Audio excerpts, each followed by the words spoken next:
રાજકોટ જિલ્લાના ધોરાજી તાલુકાના મોટી મારેડ ગામની સીમ વિસ્તારમાં ડબલ મર્ડરની ચકચારી ઘટના સામે આવતા સમગ્ર પંથકમાં અરેરાટી વ્યાપી ગઈ। મોટી મારેડ ગામમાં આવેલી રમેશભાઈ ભૂતની વાડી પાસે એક પુરુષ અને એક મહિલાના લોહીલુહાણ હાલતમાં મૃતદેહ મળી આવ્યા। પ્રાથમિક તપાસમાં આ બંને મૃતકો રોહિતભાઈ અને દુર્ગાબેન હોવાનું અને તેઓ એક જ દંપતી હોવાનું સામે આવ્યું।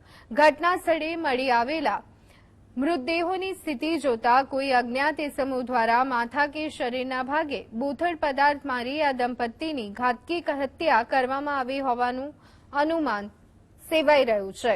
આ ચકચારી લોહિયાળ ખેલની જાણ થતાં જ પોલીસ વિભાગનો મોટો કાફલો તાત્કાલિક ઘટના સ્થળે દોડી ગયો અને હત્યારાઓને પકડવા માટે સઘન તપાસ શરૂ કરી છે।